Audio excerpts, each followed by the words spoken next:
करिब 20 वर्षपछि आन्दोलनको भिडले ढालेको एउटा शालिग आज फेरि त्यही ठाउँमा उभिएको छ। नेपालगञ्जको धम्बोजी अर्थात् पुरानो वीरेन्द्र चोकमा स्वर्गीय राजा वीरेन्द्रको पूर्ण कदको शालिग पुनर्स्थापना गरिएको छ। यो केवल एउटा मूर्ति राखियो घटना मात्र होइन, यसले नेपालको राजनीतिक इतिहास, आन्दोलन, गणतन्त्र र जनभावनाबारे नयाँ बहस पनि जन्माएको छ। आखिर किन 20 वर्षपछि फेरि त्यही शालिग त्यही ठाउँमा राखियो? कसले गर्यो निर्णय र यसको अर्थ के हुन सक्छ? आज हामी तथ्यका आधारमा सम्पूर्ण इतिहास बुझ्नेछौँ। नेपालगञ्जको धम्बोजी चोक, जसलाई धेरै नागरिकले अझै पनि वीरेन्द्र चोक भनेर सम्झन्छन्, आज फेरि चर्चामा आएको छ। करिब 2 दशक अघि हटाइएको स्वर्गीय राजा वीरेन्द्रको पूर्ण कदको शालिग पुनर्स्थापना गरिएको छ। समाचार अनुसार शालिग रातिको समयमा क्रेन प्रयोग गरेर स्थापना गरिएको थियो। नगरपालिकाले इतिहासका सम्बन्धित सार्वजनिक शालिगहरूको संरक्षण र पुनर्स्थापनाको अभियान अन्तर्गत यो काम गरिएको जनाएको छ। आज शालिग अनावरण भएपछि हजारौँ मानिस सामाजिक सञ्जालमा आफ्नो प्रतिक्रिया दिइरहेका छन्। कसैले यसलाई इतिहासको सम्मान गरेको भनेका छन् त कसैले यसलाई राजनीतिक रूपमा पनि हेरिरहेका छन्।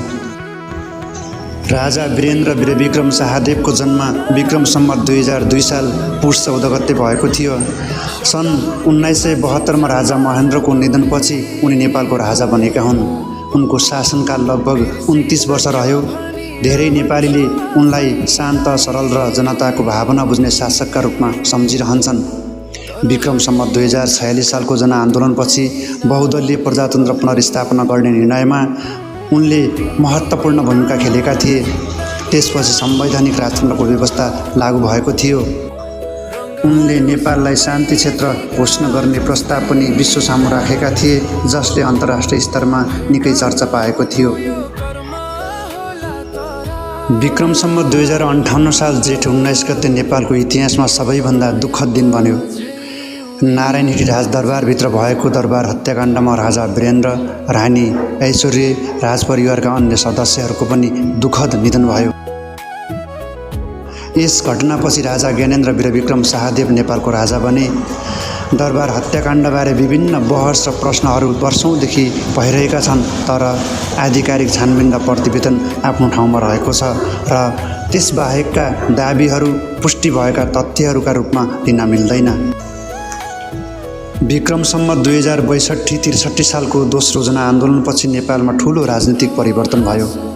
विक्रम सम्वत 2065 सालमा नेपाल सङ्घीय लोकतान्त्रिक गणतन्त्र घोषणा भयो र राजसंस्था औपचारिक रूपमा अन्त्य गरियो। त्यसपछि देशका विभिन्न स्थानमा रहेका तत्कालीन राजाहरूका शालिगहरू हटाइयो वा क्षतिग्रस्त गराइयो। नेपालगञ्जको धम्बोजी चोकमा रहेको राजा वीरेन्द्रको शालिग पनि त्यही जनआन्दोलनको क्रममा हटाइएको र फुटाइएको थियो।